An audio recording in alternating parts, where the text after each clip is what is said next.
সুস্থ হচ্ছে না, হয় না। এতগুলো লোক কিসের জন্য বসাচ্ছে? সবাই কিসের জন্য?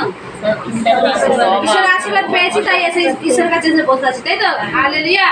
ঈশ্বর যেটা সুস্থ করতো, আমরা ঈশ্বরের কাছে আসার আগে যে রাস্তা রাস্তা অনেকের কাছে ছুটেছি, অনেকের কাছে ঘুরেছি, অনেক দরজায় ধাক্কা মেরেছি, কিন্তু সেখানে যদি সুস্থ হয়ে যেতাম, আজ এখানে সমস্যা থাকতাম? আমরা সেখানে মুক্তি পাইনি বলে সমস্যাটাকে আজ কি হয়েছে? আজ প্রভু যিশুর দরবারে উপস্থিত হয়েছে। আর সেই প্রভু যিশুর কাছে আসলে কি হবে? শয়তানের পিছন ফিরে মানুষের দ্বারাই টানাটানি করবে। হালেলুয়া। শয়তানকে দেখা যায় না, ঈশ্বরকে দেখা যায় না, কাউকে দেখা যায় না, তাই তো? ঈশ্বরকেও দেখা যায় না, শয়তানকেও দেখা যায় না, কিন্তু ঈশ্বরের আশীর্বাদ যখন আমাদের মধ্যে আসে আমরা বুঝতে পারি। হালেলুয়া। সেই রকম শয়তানে যখন আসবে তখন সেটাও বুঝে নিতে হবে। আমরা এতটাই বোকা থেকে যাই, ঈশ্বর যখন আশীর্বাদ করছে বুঝতে পেরেছি না, আমি ঈশ্বরকে প্রার্থনা করেছিলাম, এইটা আমাকে ঈশ্বর আশীর্বাদ করেছে, আমি সুস্থ হয়ে গেছি, তাই তো? এটা বুঝতে পারি। কিন্তু যখন শয়তান যখন বাধা দেয় কারোর মধ্যে দিয়ে, তখন এটাই আমরা বুঝতে পারি। আমার স্বামীটা খুব বাজে, আমার শাশুড়িটা খুব মানে বলবার মতো না, তাই তো? আমরা দেখো আমরা আসছি, আমাদের পাড়ার লোক বাপরে এত বলাবলি করে, এই চললো কাঁধে নিয়ে অফিসে। হালেলুয়া। এই ম্যাডাম চললো, তাই তো?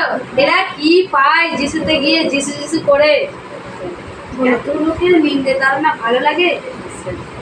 স্বামী তো বলছে ঠ্যাং কেটে দেবো মন্ডলী গেলে, তাই তো? বলে না বলে না? ছেলেমেয়েরা বারণ করছে, মা বাবা বারণ করছে। এখন নতুন নতুন মা বাবা পেয়ে গেছি, স্যার এখন মা বলে মানবি, মনে পড়বে, তাই তো? বলবে না বলবে না? সবাই পা ধরে টানবে। কে টানে ওটা? শয়তান। আমরা এটাই বুঝতে পারি। হালেলুয়া। ঈশ্বর আশীর্বাদ করছে সেটা বুঝতে পারছি, অনুভব করছি, কিন্তু যখন শয়তান বাধা দিচ্ছে যে আমরা ঈশ্বরের কাছে যাতে না আসি, কিন্তু সেটাই আমরা তখন কি বলি? এত বাধা, এত সমস্যা, ঈশ্বরের কাছে যাওয়ার দরকার নেই।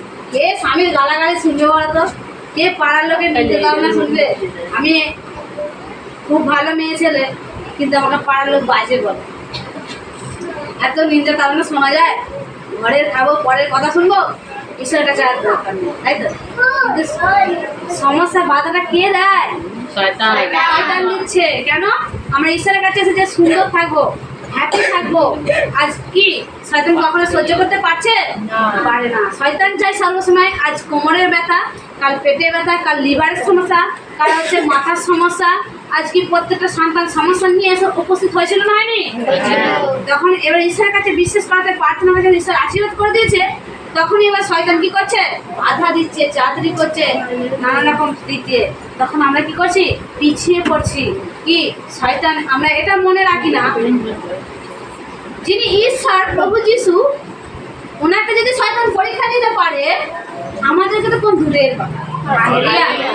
আজ কি বলছে? আজ ঈশ্বরের কাছে না আসার আগে কি ছিল? নেশায় পরিপূর্ণ, নেশায় পড়েছিল। কি মদ খেত, বিড়ি খেত, এরকম ছিল না? ছিল না? ছিল। তখন কি জগতের মানুষ ভালো বলতো? হয়তো মদ খেয়ে এসেছে প্রথম তো, হয়তো কিন্তু ভাই ঝড়ে লেগে গেছে, করেছে না বলেনি? যে কেন মদ খেয়ে আসছে? তখন কি হচ্ছে? সংসার অশান্তি হচ্ছে না হয়নি? কিন্তু যখন ঈশ্বরের কাছে আসতে হচ্ছে, আমি ঈশ্বরকে পেয়ে এখন মদ খাওয়া বন্ধ করে দিয়েছি আর বিড়ি খাওয়া বন্ধ করে দিয়েছি। এখন কি হ্যাপি আছে না নেই? হালেলুয়া। সেটাই বলছে, আজ ঈশ্বরের কাছে এসে যখন সুন্দর আছে, হ্যাপি আছে, এবার এখন হয়তো পছন্দ তাকে বলতেই পারে, কি রে অত মেয়েদের মধ্যখানে তুই একটা ছেলে হয়ে কি যাচ্ছিস যিশু করে, তাই তো? হালেলুয়া।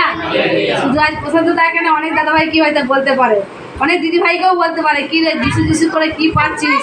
মানে হাততালি মেরে সুস্থ হওয়া যায়? কি ভজন গান করি যাতে সুস্থ হওয়া যায়? হচ্ছে না হয় না? আজ কি বললো যে ওয়ার্শিপ হতে হতে আমি সুস্থ। ছেলের ভজন গানে কি পাওয়ার আছে, যে কি উপবাস করলে একটা ঈশ্বরের শক্তি আছে। কি আছে? শক্তি আছে। আমরা ভাত মুড়ি খাই, ভিটামিন খাই, শাকসবজি খাই, মাছ মাংস খাই, কিসের জন্য? শক্তিশালী হওয়ার জন্য, শরীরের টেম্পার থাকবে, তাই তো? সেরকম ঈশ্বরের কাছে আসলে ঈশ্বরের বাক্য খেতে হবে, কর্ণ দিয়ে খাবো আর হৃদয়ে গাঁথবো, আর সেই বাক্যটাকে পালন করবো, করলেই কি হবে? আমাদেরও শক্তিশালী ঈশ্বর করবে। এই বাক্যতে কি আছে? সবকিছু প্রোটিন মেশানো আছে। কি আছে? এই বাইবেল আছে। কার কাছে বাইবেল আছে?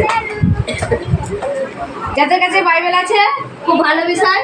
বাইবেল পড়বো, যারা না বাইবেল পড়তে পারেন পাশের বাড়ি গাড়ি গাড়ি চলে যাবেন, বাইবেল বাক্যকে শুনবেন, আর মোবাইল তাহলে রেকর্ড করে নিয়ে যাবেন, মোবাইলে রেকর্ড শুনবেন, তো ঈশ্বর আশীর্বাদ করবেন। হালেলুয়া।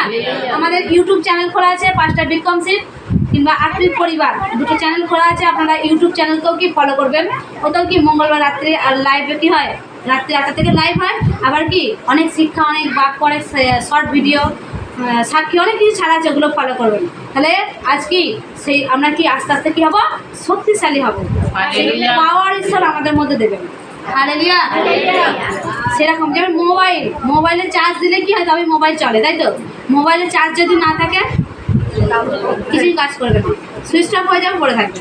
তাহলে আমাদের কি ঈশ্বরের বাক্য দ্বারা আমাদের কি চার্জ নেওয়ার প্রয়োজন আছে না নেই? কিন্তু আমরা কি করি, মণ্ডলী বন্ধ করে দিই। আজকে তো গেছি, আবার যাব, পরের সপ্তাহে যাবো, দিদিভাই বলছে বলি, তাই তো? আচ্ছা, আমরা ভাত মুড়ি প্রতিদিন খাই তো?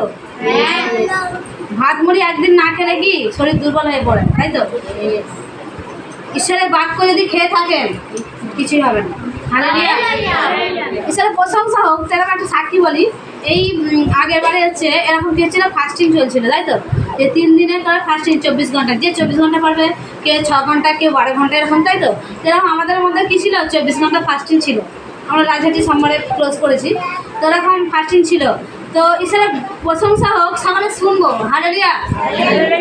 ঈশ্বরকে চেনার আগে আমার এতটাই মানে সকাল 8টা কি 9টা পার হওয়া যেত না, মানে মাথা ঘুরতো, যে শরীর কেমন হতো, গাবন ভাব হতো, কি না খাওয়ার জন্য।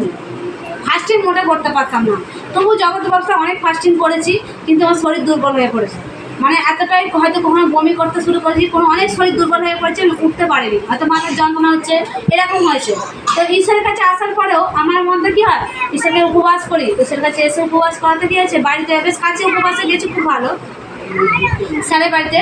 তারপরে যখন ফাস্টিংয়ে বি গ্রুপের উপবাস প্রার্থনা হচ্ছে, ফাস্টিং চলছে, তো এখন ঈশ্বরের আগে ওখানে যাওয়ার জন্য, তো মনে ভাবনা হচ্ছে ঈশ্বর সব পারে, ঈশ্বরের কাছে থাকি, ঈশ্বর জানি। তো মনে ভাবনা হচ্ছে আমি তো খালি পেটে না খেয়ে গেলে, বাসে গাড়িতে গেলে কেমন হয়, কী হবে। আমি ভাবছি না, ঈশ্বর আমার সহবর্তী আছে, ঈশ্বর সব পারে, আমি উপবাস করে আমি যাবো, ঈশ্বরকে প্রার্থনা করে আমি যাব, আমি ভয়ে পিছিয়ে পড়বো না। কেন ভয় হলো, শয়তান আসলো। তারপরে কী করছি, এরকম উপবাসে কী আছে, চলে গেছি, বাসে করে চলে গেছি, সারাদিন কেটে গেল, খুব সুন্দর ভালো বিষয়। বিকেলবেলা বাড়িও চলে আসবো, দেখছি আমার শরীরে কিছুই আর নেই। কার উপর নির্ভর করেছিলাম, ঈশ্বরের উপর। ঈশ্বর সব পারে, ঈশ্বরকে প্রার্থনা করে চলে যেতে কিছুই হয় না। তো ঈশ্বর প্রশংসা। এই রাজহাটির বিষয়টা আমি বলি, সোমবার দিনে যে 24 ঘন্টা ফাস্টিং চলছে, 3 দিনে, মানে সোমবার এতে ক্লোজ করা হয়েছে রাজহাটির দিনে, সোমবারে। তো এরকম ঈশ্বরের আজ্ঞা আছে, এরকম কি ঈশ্বরের কার্যেই, একটা ঈশ্বরের কার্যেই দরকারি, ঈশ্বরের কার্যে দিয়ে আমি গেছিলাম যে সারাফুলি যেতে হবে। তো সারাফুলি গেছি, ভোর উঠে, আমাদের পরমাদি ছিল, পরমাদি আর আমি ভোরবেলা উঠি কী করেছি, চলে গেছি। তো চলে গেছি, এরকম রাজ্যটি মণ্ডলী ছাড়া হয়েছে, আবার ঈশ্বরের আজ্ঞা কি আবার সারাফুলি যেতে হবে। তো এরকম গেছি, সারাফুলিতে গেছি, যে এরকম কি মানে একটা দিদিভাই খুবই সমস্যায় পড়েছে, সে মণ্ডলী আসবে কিন্তু সে রাস্তা যাবে না, রাস্তা না জানার কারণে তাকে দিতে যেতে হয়েছে আমাদের। তো দিতে যেতে হয়েছে, ঈশ্বরকে জন যে ঈশ্বর দিয়েছে। তো এরকম কী করি, হয়তো আমরা একটা লেডিস দিদিভাই হয়ে কি একটা ঈশ্বরকে চিনেছি, ঈশ্বর আমাদের প্রেম শিখেছে, তাই তো? আমরা কি কখনো চাইবো যে কেউ সমস্যায় পড়ে থাকবো না? আমরা যেহেতু ঈশ্বর আমাদের দ্বারা প্রবলেমকে সলভ করতে চাইছে, তাহলে সেখানে কি না বলে পিছিয়ে পড়বো না? এটা যে ঈশ্বরের আজ্ঞা, তাই তো? তার জন্য কী করি, আমরা সেই দিদিভাইকে দিতে যাই। তো দিতে যাই, আমার ফাস্টিং ছিল এরকম 7টা পর্যন্ত, 7টা 10 পর্যন্ত সন্ধ্যে। ঈশ্বর প্রশংসা, 24 ঘন্টা ফাস্টিং, মানে বুঝতে পারা যাচ্ছে আগের দিন সন্ধ্যাবেলা খাওয়া হয়েছে, আর তারপর দিন থেকে সেই আগের দিন সন্ধ্যে থেকে তারপর দিন সন্ধ্যে, মানে সারাটা দিন গিয়েছে, জার্নি হয়েই যাচ্ছে। মানে সারাফুলি গেছি, এসেছি, মণ্ডলী চলেছে, মণ্ডলীতেও মাথা সব হয়েছে। তো ঈশ্বরের কার্য যেগুলো করা হয়, তো করার পরে আবার সেই সারাফুলি গেছি, আবার ওখান থেকে কী করছি, আবার জার্নি করে বাড়ি এসেছি, কিন্তু আমার শরীর দুর্বল হয়েও পারেনি, মাথা 3 দিন, মানে একটা দিন নয়, 3টে দিন 24 ঘন্টা আমার ফাস্টিং। বুঝতেই পারা যাচ্ছে যে তখন কি শয়তান হয়তো মনে ভাবনা দিতেই পারতো যে আমি একটা ভেবেছি আমার ঈশ্বর সহবর্তী আছে, আমার কিছু হবে না। কারণ ঈশ্বর মসির জীবনে যদি আশীর্বাদ করতেন, মসির সহবর্তী ছিলেন, দাঁড়িয়ে সভাপতি ছিলেন, আজ আমারও সভাপতি আছে। এটা কি সকলে আমরা ভাবি? ঈশ্বর সর্বদাই থাকবেন। আমরা ঈশ্বরকে প্রার্থনা করে, ঈশ্বরকে বলেন, ঈশ্বর থাকবেন। এরকম কি ফাস্টিং করে আমার কোনো কিছু সমস্যা হয়নি, সেই ঈশ্বরের আজ্ঞাটুকু পালন হলো, মণ্ডলী হলো, আর কি ফাস্টিংও হলো। হালেলুয়া। তো ঈশ্বরের প্রশংসক, তাহলে ঈশ্বর কি আমাদের জীবনে কি শক্তিশালী আমাদেরকে করে না? করে না? করে। কিন্তু আমরা যে ভয় পাই হবে না, সেই শয়তান আসবে, মনে ভাবনা দেবে, কিন্তু নিজেকে ঈশ্বরের উপর নির্ভর করতে হবে। হালেলুয়া। সেটাই বলছে যে ঈশ্বরের আশীর্বাদ বুঝতে পারি, কিন্তু শয়তান যখন মানুষের দ্বারা বাধা দেয় এটা আমরা বুঝতে পারি না। যার জন্য মণ্ডলী বন্ধ করে দিই। মণ্ডলী আমরা না বন্ধ করে ঈশ্বরকে ধরে রাখবো, ঈশ্বরের আজ্ঞাটা পালন করবো। আমরা প্রত্যেক বুধবার অবশ্যই আমরা পাস্টারের বাড়িতে মণ্ডলীতে উপস্থিত থাকবো। হালেলুয়া।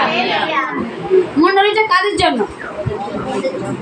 বি গ্রুপের হচ্ছে রাজহাটিতে, এ গ্রুপের হচ্ছে কোথায়? পাস্টারের বাড়িতে।